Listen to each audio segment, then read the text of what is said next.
प्रिय विद्यार्थियों, मैं प्रहलाद साई वर्मा, एसोसिएट प्रोफेसर संस्कृत, राजकीय बाबा नारायण दास राजकीय कला महाविद्यालय चमनपुरा शाहपुरा जयपुर, बीए पार्ट प्रथम संस्कृत के प्रथम प्रश्न पत्र में हम महाराज भर्तृहरि द्वारा लिखित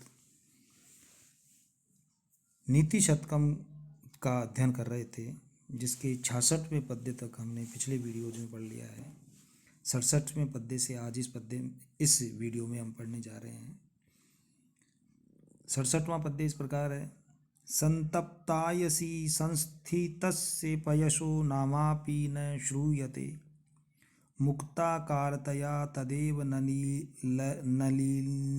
नलिनी पत्रस्थितं दृश्यते, अंतसागरशुक्ति मध्यपतितं तन्मौक्तिकं जायते, प्रायेण अधम मध्यम उत्तम जुषाम एवं विधा व्रतय।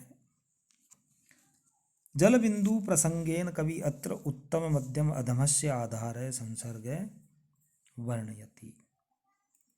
जल बिंदु प्रसंग के माध्यम से महाराज भर्तृहरि यहाँ उत्तम मध्यम और अधम प्रकार की संगति के बारे में बता रहे हैं। अन्वय इसका इस प्रकार है। संतप्तायसी संस्थितस्य पयसः नाम अपि न श्रूयते, तदेव नलिनी पत्रस्थितं मुक्ताकारतया दृश्यते, तत् अंतःसागरशुक्तिमध्यपतितं मौक्तिकं जायते, प्रायेण अधम मध्यम उत्तम जुषाम व्रतये एवं विधा भवन्ति। अर्थात संतप्तायसी संस्थितस्य पयसः नाम अपि न श्रूयते, अग्नि से संतप्त लोहे पर पड़े हुए जल बिंदु का नाम निशान भी नहीं जाना जाता है। यानी अगर गर्म लोहे पर जल बिंदु डाली जाए तो वो तुरंत ही नष्ट हो जाती है।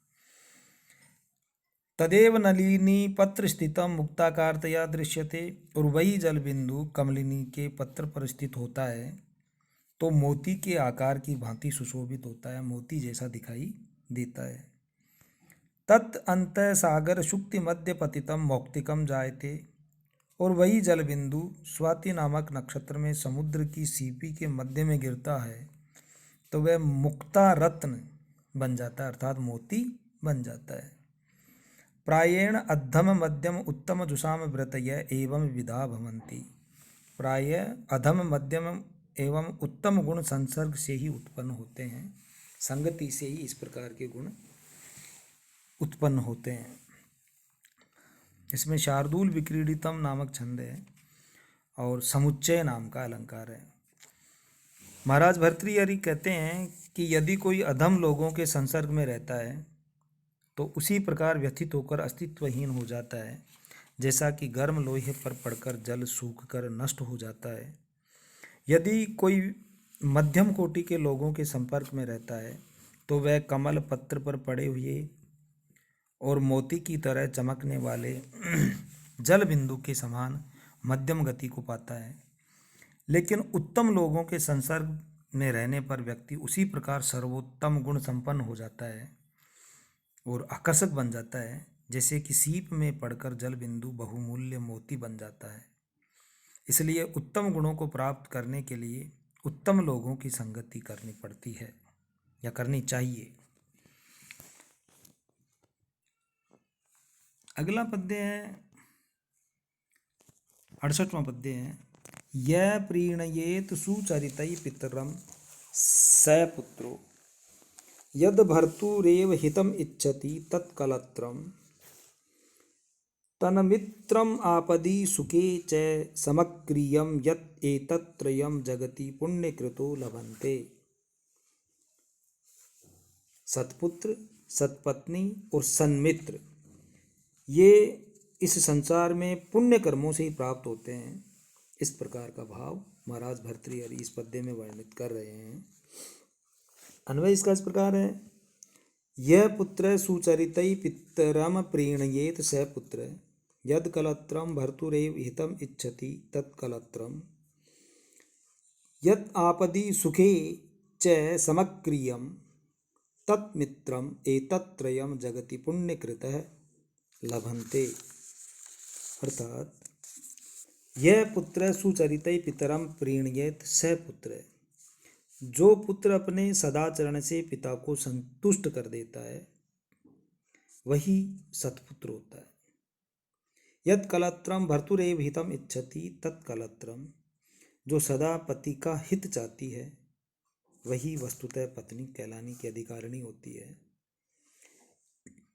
यत् आपदि सुखे च समक्रियम तत्मित्रम एतत्त्रयम् जगति पुण्यकृतः लभन्ते, जो विपत्ति और सुख में समान व्यवहार रखता है, समक्रिय रहता है, तत्मित्रम वही सच्चा मित्र होता है। एतत्त्रयम् जगति पुण्यकृतः लभन्ते, इस संसार में पुण्यशील लोग ही इन तीनों को प्राप्त करते हैं। ये तीनों पुण्य करने वाले लोगों को ही प्राप्त होते हैं। इसमें वसंत तिलका नाम का छंद है और समुच्चय अलंकार है। सत्पुत्र वही हो सकता है जो समुचित कर्तव्य निर्वाह एवं सदाचरण द्वारा पिता को सर्वथा प्रसन्न रखता है। सत्पत्नी वही होती है जो अपने पति को ही सर्वस्व मानकर सदा उसका हित साधन करती है। इसी प्रकार सन्मित्र वही होता है जो संपत्ति काल और विपत्ति काल में अपने मित्र के साथ एक जैसा अच्छा व्यवहार करता है।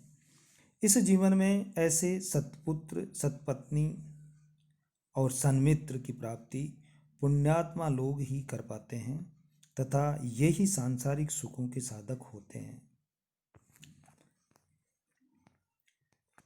अगला पद्य है एको देव केशवो वा शिवो वा ह्येकं मित्रं भूपतिर्वा यतिर्वा एको वासय पत्तने वा वने वा एका नारी सुंदरी वा दरी वा।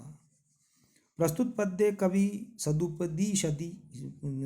उपदिशति यत् नरै अध्यात्म भौतिकयो एक एव आराध्य।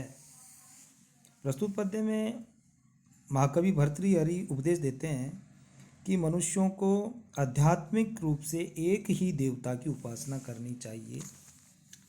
क्या कहते हैं? अस्मिन् संसारे एक देव केशव वा शिव वा आश्रणीयः हि एकं मित्रं भूपति वा यति वा कर्तव्यम् एकैवासे पत्तने वा वने वा कर्तव्यः एका नारी सुंदरी वा दरी वा आश्रणीया। अर्थात अस्मिन् संसारे, इस संसार में एक देव केशव वा शिव वा, मनुष्य को विष्णु या शिव इन दोनों में किसी एक को ही अपना इष्ट देव बनाना चाहिए।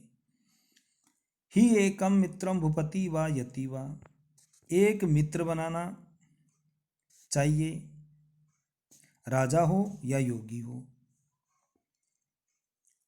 एक वासे पत्तने वा वने वा, एक ही जगह रहना चाहिए, चाहे नगर हो या जंगल हो, वन हो। एका नारी सुंदरी वा दरी वा, तथा एक ही स्त्री होनी चाहिए, चाहे वह सुंदरी हो या कुरूप हो।